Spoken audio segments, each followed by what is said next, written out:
ऋषभ को दुख देकर तुम्हें सुकून मिलता है। दर्द देने का मौका ढूंढते ही तुम दोनों एक दूसरे पर मंडराते रहते हो, एक दूसरे के जज्बे को खरोचते रहते हो। इससे तो ज्यादा अच्छा होता कि तुम दोनों एक दूसरे से दूर चले जाते। संभालो अपने आप को मेधा, और ऋषभ को भी संभलने दो। ओके ठीक है, अगर आप मेरे साथ नहीं रहना चाहती हैं तो मैं आपको जोर भी नहीं दे सकता हूँ। It's fine, that's okay with me. लेकिन अगर किसी ने आपको नुकसान पहुंचाने की कोशिश की तो मैं उन लोगों को नहीं छोड़ूंगा, लेकिन जिसकी वजह से आप मजबूर हैं मैं उसे भी नहीं छोड़ूंगा। कल ही हम कोर्ट जाकर अपनी शादी रजिस्टर कर देंगे। बहन, इतनी ज्यादा खुशियां इस रात के सामने नहीं संभलेंगी। शराफत से वो ओरिजिनल विल मेरे हवाले। अरे विल क्या लगा रखा तुमने जब से आया तब से? कहां से उठा कर लाया इस आदमी को? अगर तुम विल नहीं दोगे तो क्या वो एहो से समेत? आज तक हम बहुत सोच समझ कर काम किया, लेकिन अब एक बार अपने ये दिल का बात मानकर ऊपरी राह पर चल के देख लें।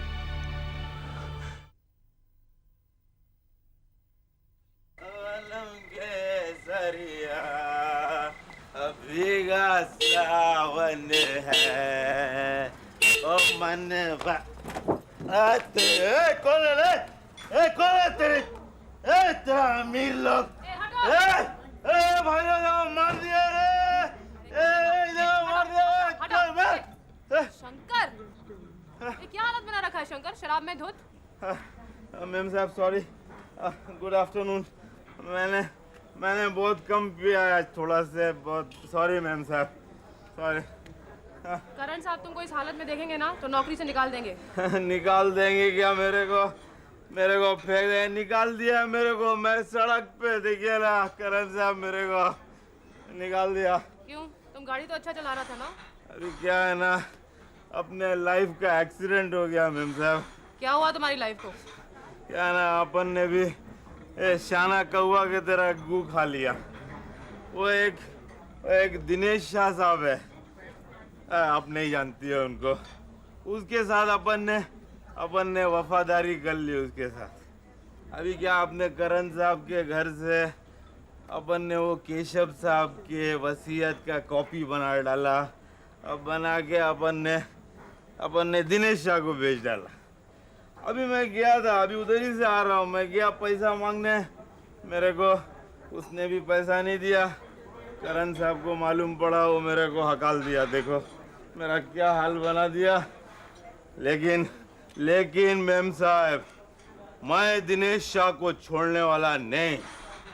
मेरे अंटी में ऐसी खबर है कि अगर वो खबर अपनी मार्केट में आए तो दिनेश शाह को बहुत भारी पड़ने वाला है। कैसी खबर है शंकर?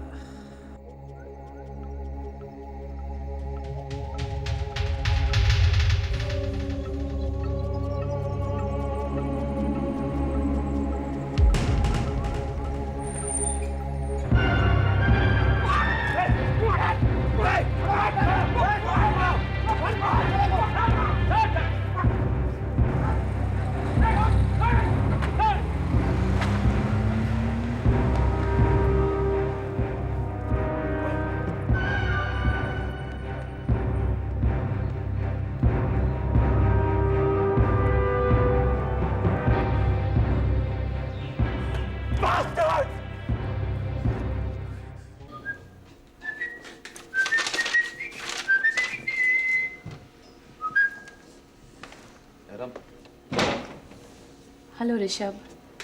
हाय रक्षंदा, हाउ आर यू? जानती हो मैं अब इंटरव्यू के लिए पूरी तरह तैयार हूं।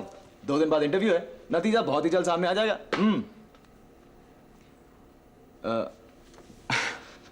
क्या बात है रक्षंदा, तुम कुछ खामोश हो? कोई परेशानी? ऋषभ, मैं तुमसे एक पर्सनल बात करना चाहती हूँ। रियली? एक राज की बात मैं तुम्हें बताऊं? देखो, जब तुम मुझसे प्रोफेशनल बातें करती हो ना तो मुझे अच्छा लगता है, लेकिन जब तुम मेरे साथ पर्सनल बातें करती हो ना मुझे बहुत ज्यादा अच्छा लगता है। बोलो ना रक्षंदा, क्या बात है? ऋषभ, रंजना देवी की तबीयत काफी खराब है। क्या? माँ की तबीयत खराब है? लेकिन कब से रक्षंदा? मुझे बस अभी पता चला। मुझे अभी तक नहीं पता चला। ऋषभ, कभी कभार तुम्हें अपनों का पता खुद पता लगाना चाहिए। रक्षंदा, अगर इन हालात में भी उन्हें मेरी जरूरत नहीं है तो ना सही, और मैं वहां जाकर कर भी क्या लूंगा? ऋषभ, तुम्हें उनके साथ थोड़ा वक्त बिताना चाहिए। अरे मुझे ऐसा करना चाहिए, मुझे वैसा करना चाहिए। मुझे क्या करना चाहिए इस बात का एहसास तुम मुझे 24 घंटे दिलाती रहती हो, लेकिन तुम्हारे और दोस्तों को क्या करना चाहिए? उनको जाकर कभी कुछ नहीं कहती, क्यों?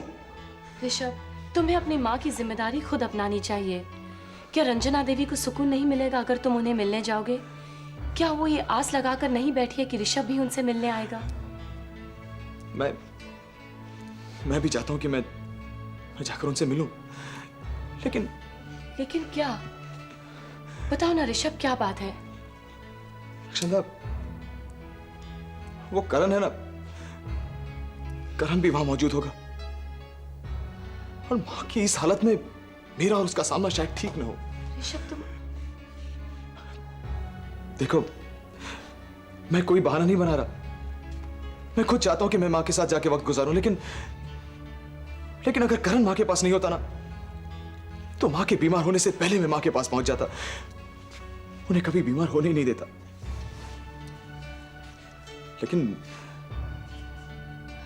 ऋषभ, क्या कोई माँ अपनी जिम्मेदारी में ये लेकिन का शब्द लगाती है? जब तुम बचपन में बीमार पड़े थे तो क्या रंजना देवी ने ये लेकिन का शब्द लगाया था?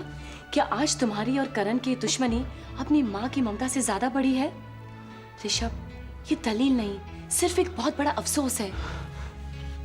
नहीं रक्षंदा, मैं तुम्हें भी अफसोस करने का मौका नहीं दूंगा, और मां को भी अफसोस करने का मौका नहीं दूंगा। मैं उनसे मिलने जाऊंगा, जरूर जाऊंगा, in spite of Karan.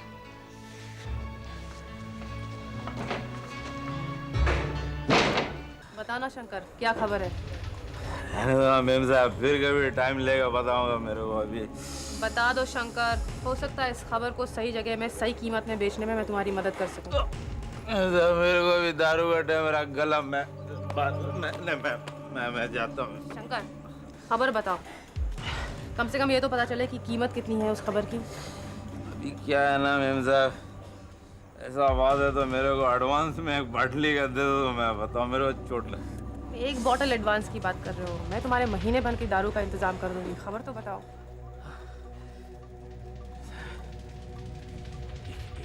Air hostess है, उसके पीछे करण साहब, दिनेश साहब दोनों भाग रहे हैं। कौन सी एयर होस्टेस? क्या नाम है उसका? हाँ, वो संध्या राव, वही जिसने वो अपने केशव साहब के नई वसीयत पे सिग्नेचर मारा था। तो क्या वो एक ही गवाह है मैम साहब? अभी देखो, अगर दिनेश शाह को वो पहले मिल गई तो सिल्वर स्टेट स्वेतलाना जी का, और अगर करण साहब के हाथ लगी तब तो केस हल्का हुआ ना। फिर तो ये सिल्वर स्टेट स्वेतला। मैम साहब, मैंने आपको बहुत खबर दे दी, मेरे कमर मेरे को दारू का। रुको। नहीं, किधर मैम साहब? और पैसे निकालती हूँ गाड़ी में। मेरे को बहुत चोट लगी, मेरे को लग गया इधर। हाँ। मेरा पैंट फट गया। एक बाटली मैडम,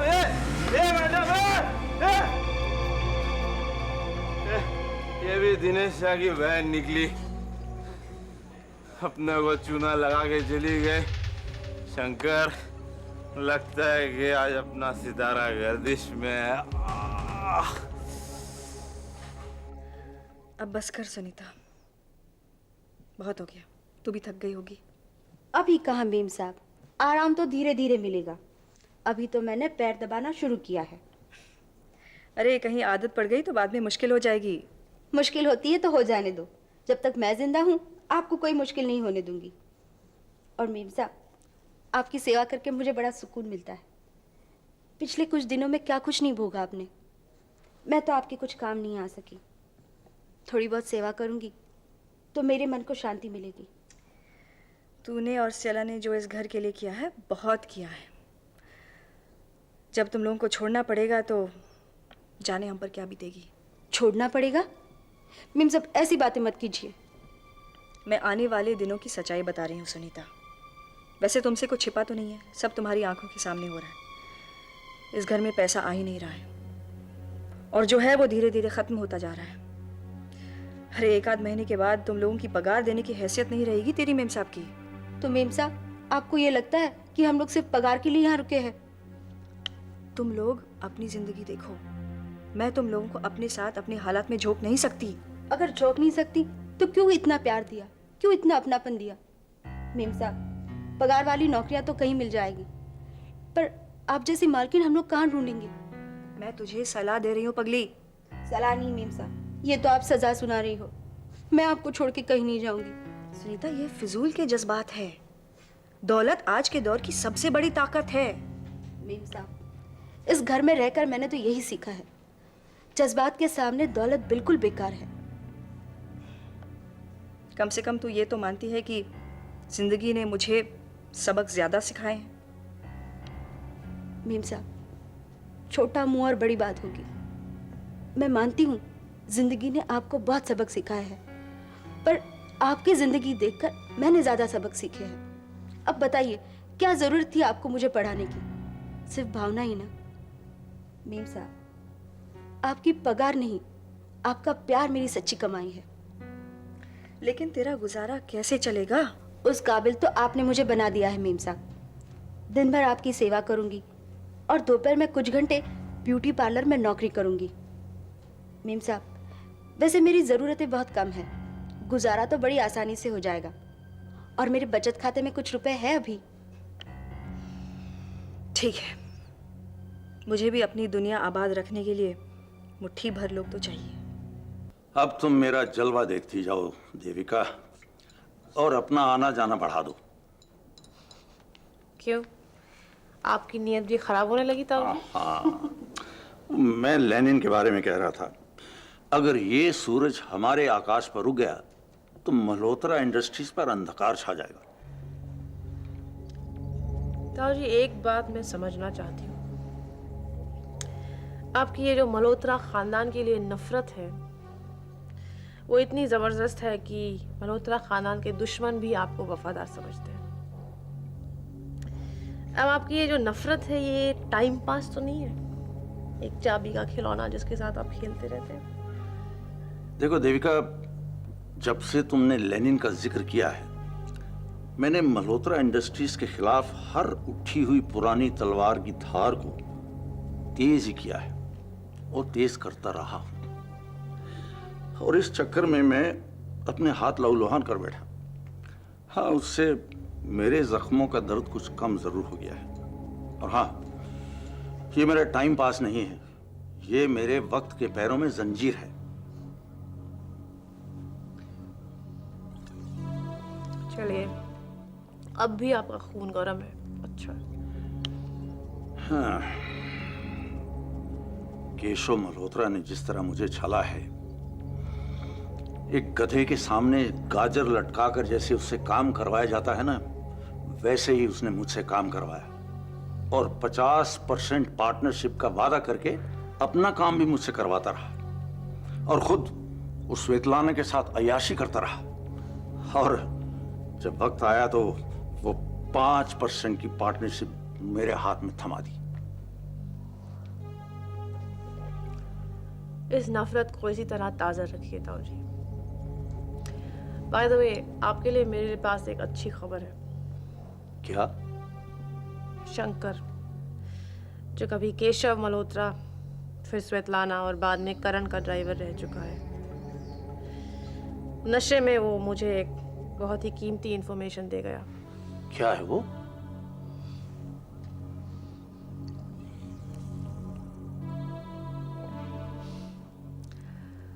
केशव एक वसीयत लिख गया था जिसमें सिल्वर एस्टेट्स वो स्वेतलाना के नाम कर गया था। आजकल करण और लेनिन के बीच में यह होड़ चल रही है। उस औरत का पता लगाने के लिए एक एयर होस्टेस है वो, जो इस वसीयत की विटनेस रह चुकी है और जो आने वाले कोर्ट केस में बहुत ही अहम भूमिका अदा करेगी। ऑब्वियसली। नाम पता क्या है उसका?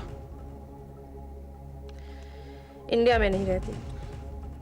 अगर वो जिंदा है तो दुनिया के किसी न किसी कोने में तो रहती होगी, इसी आकाश के नीचे तो रहती होगी। अब तुम मेरी पहुंच और मेरे हाथ की लंबाई देखती जाओ, अपना वक्त बर्बाद मत करो। तुम उस एयर होस्टेस का नाम और पता बताओ। संध्या राव, कहीं वैंकूवर कनाडा में रहती है, कहीं। पति अमेरिकन है, पायलट है।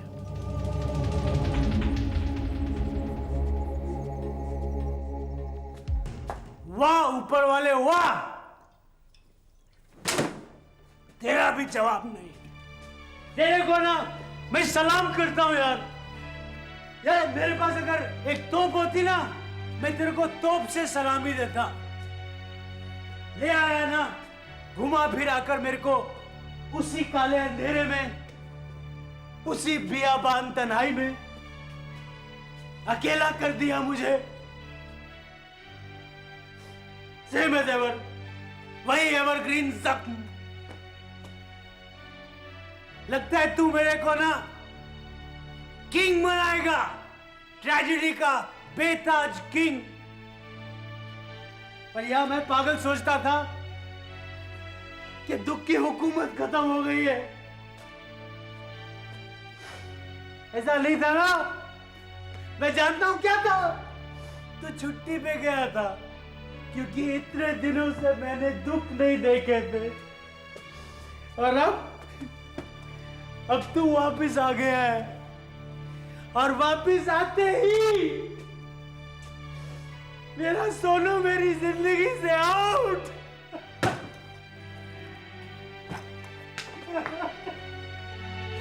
सोनू ने बोला बाप निकल जा मेरी जिंदगी से। अपने बाप को ठुकरा दिया सोनू ने, बोला मैं बिन बाप का ही ठीक हूं।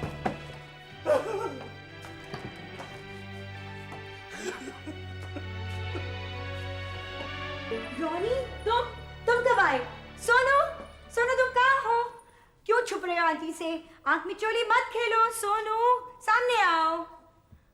खेलो खेलो, खेल वो बच्चा नहीं खेलता है, खेल तो तूने खेला है इस घर से।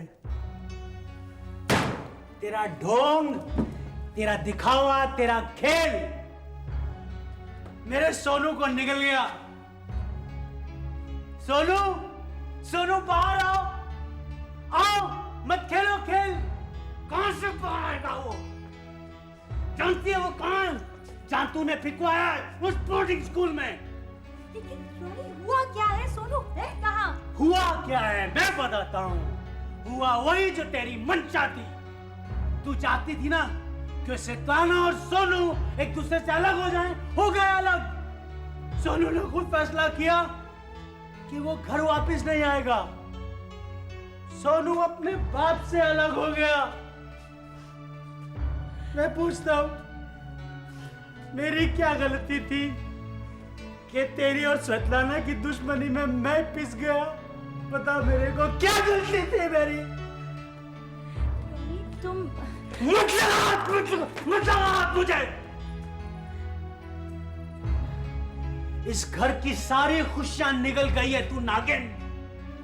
अब क्या बचा है तेरी खुराक के लिए? क्या है? मेरे को खा जा। सब कुछ जो चाहती थी हो तो गया। अब निकल जाए यहां से। Get out, get out, get out. मेरी बात सुनो। बात सुनो, मैं तेरी शक्ल नहीं देखना चाहता। तेरी शक्ल नहीं देखना चाहता। तूने मेरे छोटे से सोनू के अरमान कुचले हैं, उसको दिल खोया है। Get out! Get out!